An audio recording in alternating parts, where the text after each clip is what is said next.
Assalamualaikum warahmatullahi wabarakatuh. Baiklah, di sini saya akan menjelaskan program yang dimana terdapat dua bilangan yang akan diinputkan.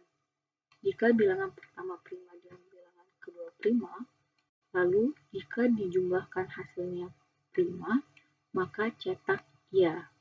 Tapi jika hasilnya tidak prima, maka cetak tidak.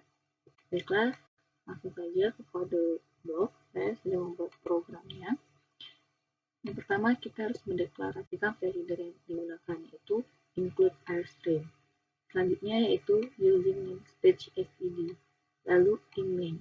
Masuk ke program utama dengan kurung kurawal buka. Selanjutnya, kita deklarasikan variabel apa saja yang akan digunakan. Di sini saya menggunakan variabel i, a, b, c, dan saya inisialisasikan di awal, yaitu cek 1 nilainya 0, cek 2 juga 0, dan cek 3 nilainya juga 0. Di mana semuanya bertipe data integer. Lalu, cout masukkan bilangan pertama, di mana di antara tanda petik 2 akan muncul di layar output, dan melakukan perintah untuk penginput memasukkan nilai yang akan diinputnya. Dan in a, berarti nilai yang diinput tadi akan tersimpan di variabel a. Begitu juga dengan cout masukkan bilangan kedua dan in b. Lalu kita menggunakan for, di mana kita inisialisasi nilai i sama dengan 2 dengan kondisi i lebih kecil sama dengan a dan perubah i++. Misalnya di sini kita masukkan bilangan pertama, kita masukkan nilainya 2. Di sini kita masukkan nilainya 3. Berarti nilai a sama dengan 2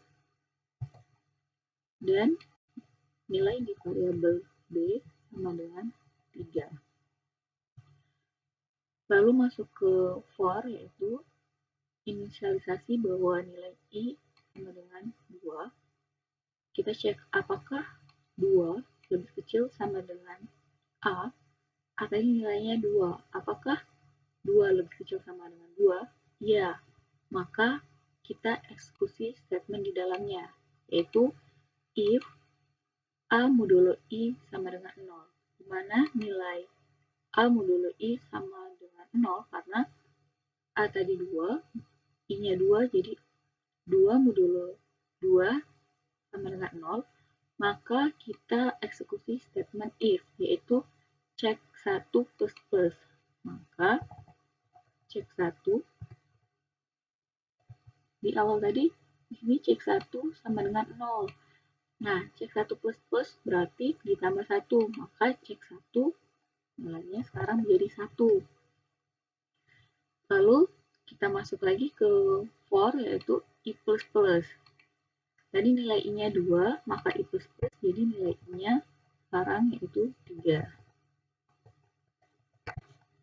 Kita cek apakah 3 lebih kecil sama dengan a, nilai a 2. Apakah 3 lebih kecil sama dengan 2? Tidak.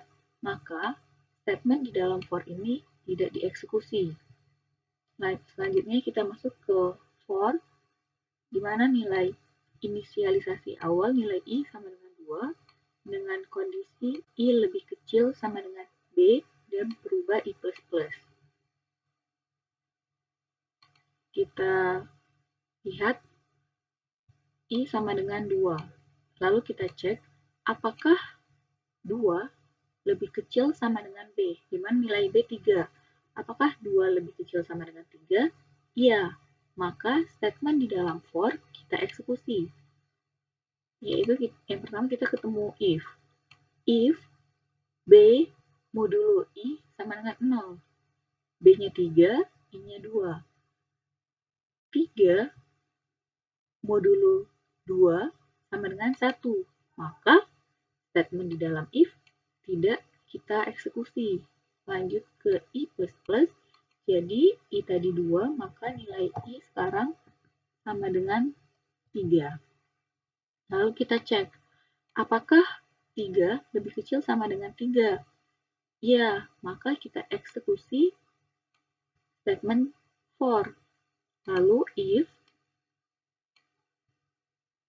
apakah memenuhi B modulo I sama dengan 0, B tadi 3, modulo I-nya tadi 3, 3 modulo 3 sama dengan 0.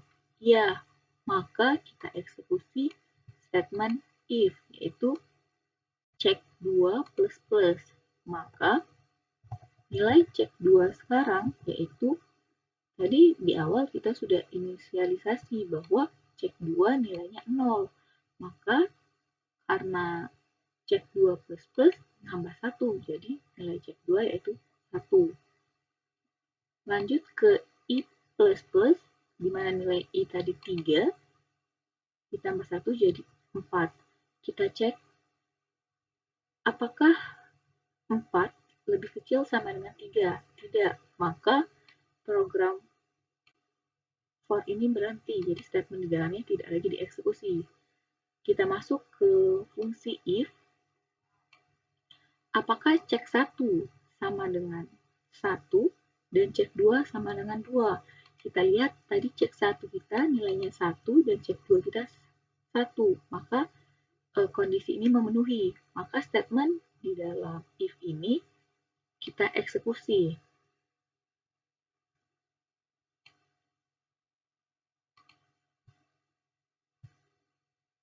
Jadi yang pertama C sama dengan A ditambah B. Jadi C tadi A tadi nilainya 2 ditambah B tadi nilainya 3 sama dengan 5. Jadi nilai C yaitu 5. Kita lihat ke for dengan inisialisasi I sama dengan 2. Kondisi I lebih kecil sama dengan C dan berubah I plus plus. Kita cek apakah 2 lebih kecil sama dengan 5? Ya, maka masuk ke if. If C modulo I sama dengan 0. Kita lihat C tadi 5, 5 modulo 2, 5 modulo 2 itu sama dengan 1. Maka if ini tidak jalankan. Jadi lanjut ke I plus plus. Nilai I tadi 2, maka nilai I sekarang yaitu 3. Masuk ke kondisi, kita cek apakah 3 lebih kecil sama dengan 5. Ya, maka statement di dalam for kita eksekusi. If C modulo I sama dengan 0.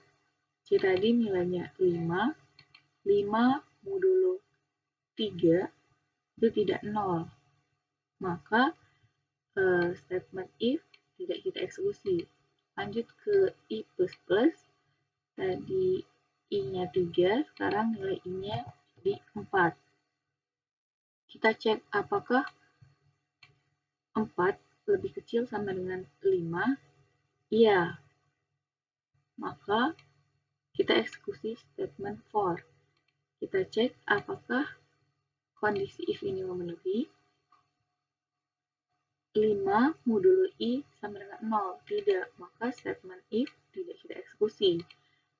Lanjut ke I plus plus, yaitu tadi I-nya 4, jadi I-nya 5. Kita cek lagi apakah 5 kecil atau sama dengan 5. Ya, maka kita eksekusi statement for. Masuk ke if, kita cek kondisinya. 5 modulo 5 sama dengan 0. Benar, memenuhi. Jadi kita eksekusi statement if. Jadi cek 3 tadi di awal sudah kita inisialisasi bahwa nilainya 0. Maka karena plus plus, jadi cek 3 nilainya sama dengan 1. Lanjut ke I sama dengan 6. Kita cek apakah 6 kecil atau sama dengan 5. Tidak, maka statement di dalamnya tidak lagi dieksekusi. Masuk ke if cek 3 sama dengan 1. Kita lihat cek 3 nilai kita 1, maka cout iya.